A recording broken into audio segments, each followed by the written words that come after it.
Right guys, let's kick things off with this. I received a letter from Columbus, Ohio. Hey? Look onto her. Short-circuited brewers.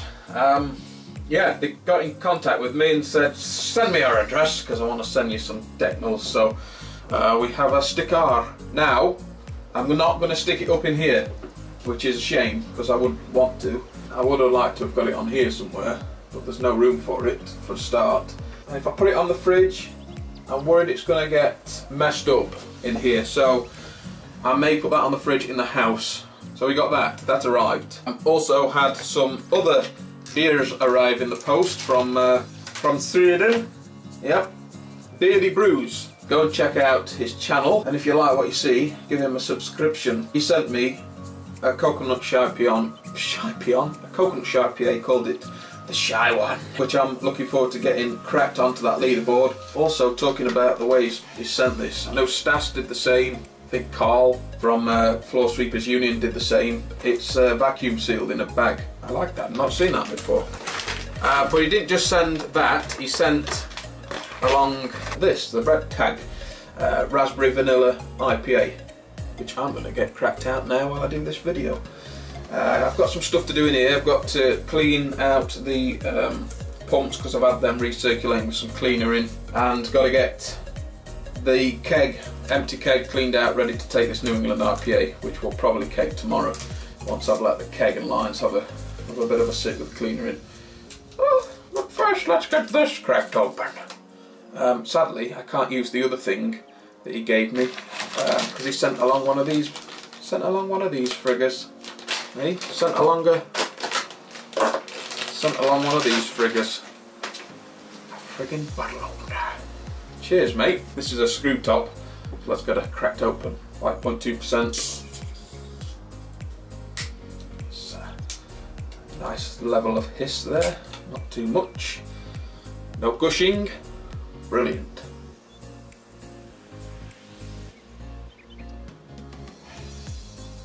Oh wow. That smells very pleasant indeed. That's my friggin' glass. I haven't a clue how he's made this, so I'll have to go over to his channel and find the video if he's done a video on it. There was no letter in the box. Let's get it poured out. Oh my goodness of me.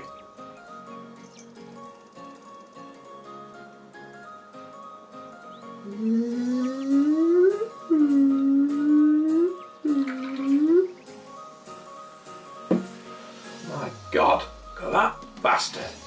Look at that. I've never ever had a beer that colour before. That's like a fresh grapefruit juice colour.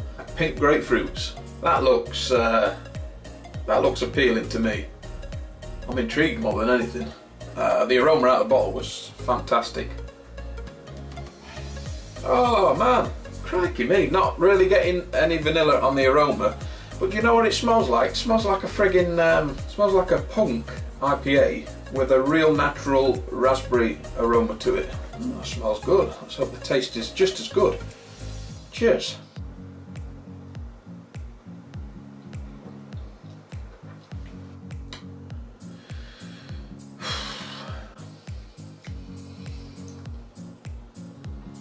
Wow.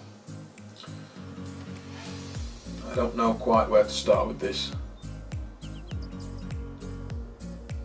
It's a good job that it's only 5.2% because I could literally open the hatch and pour that all the way down. That is, that's really good.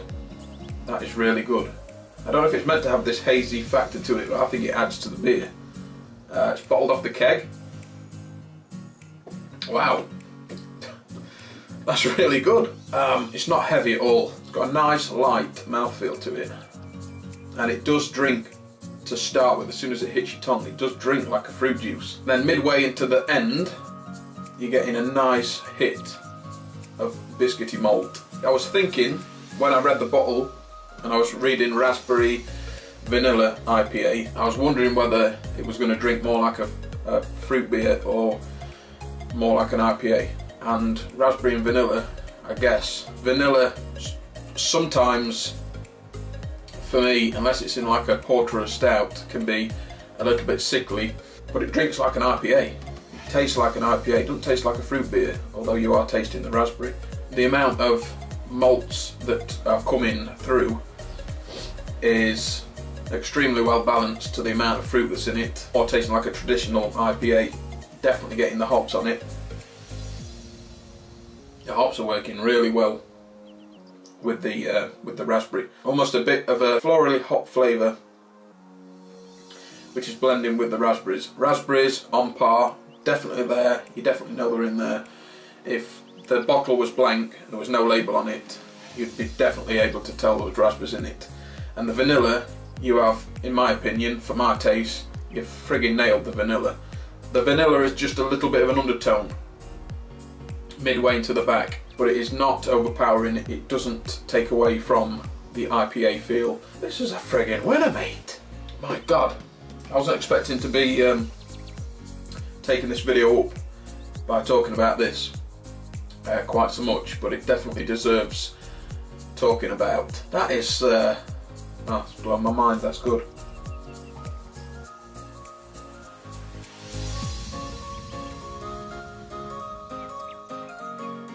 So occasionally I like to get the cleaning solution made up and just let it sit for a bit in the pumps, in the pipes, in the Hermes coil, and then like the next day rinse her out. Just keeps on top of cleaning the parts that you don't really get to fettle too often. So in here, look, it's fetched out some bit of grain particle and that was in the Hermes coil.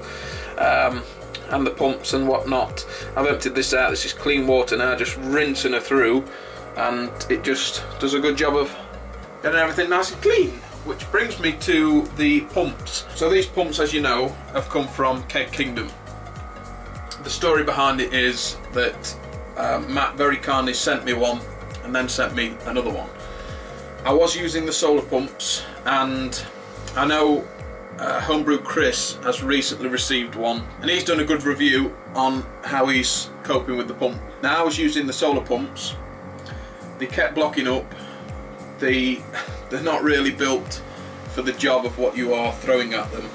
If you get any hops going through it, you get any grains going through them, they have a tendency to block up, and that's what was happening with me quite often. In fact, it was near enough every brew day I was having to shut the pumps off, take them apart to fettle them out to get them back up and running. It wasn't ideal. It added a lot of stress to the brew day. Stress you can do without. So anyway, I got the pumps, got them installed, and was happy with them straight away. They did what I wanted them to do. Flow rates really good, nice and quiet. I've got them both running at the minute, and if I had both solar pumps running, you probably won't be able to hear me. And I did say that once I'd run through a couple of beers that I would do a follow-up review on them. So while I'm giving them a good fettle up, I shall do that. I do know now that they come with a stainless steel head. So these are plastic on mine. The plastic's fine. Not had a problem with them. And then you can see everything else coming off of them is stainless.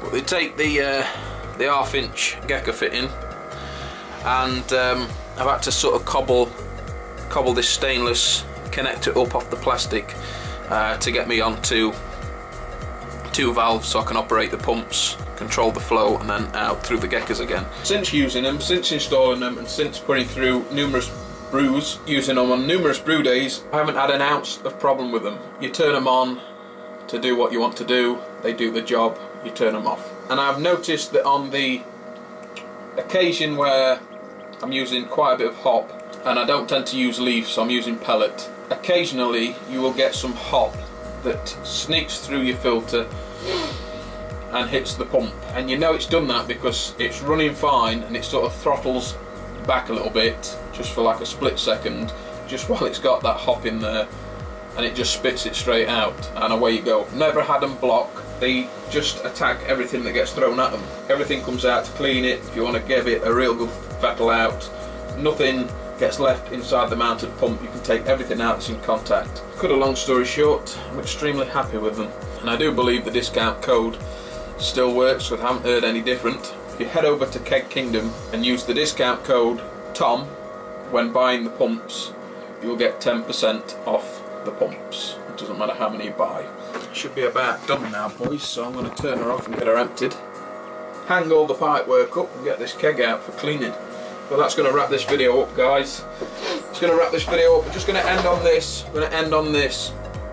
I have a number of coconut IPAs to film, edit, and get up on the leaderboard. We've just recently had the video of the New Zealand leg and Australian leg from Stas, Carl, Chris, and Byron. We have this one which is carbing up now. I think it's done. It's thrown a good sediment. This is from Yorkshire. Got a Q&A video that's going to be coming up. I've got to get on top of the editing, so I've got quite a bit filmed, and I need to get it edited and put up, this included. But I'm throwing out another Q&A video. If you go to the Facebook page, NewToHomeBrew, and search for the post, the most recent post where I say we're doing a Q&A, leave your question there. I like to have other questions there so I can just use it straight from that one source to shoot the video with. So if you've got any questions, leave them there. So as always, guys, don't forget to thumb up this video, kids, do what I do. Don't forget to hit the like on here, subscribe, click it once that's coming in the next. Share the video there. I'll see you until next time. I'm out of here.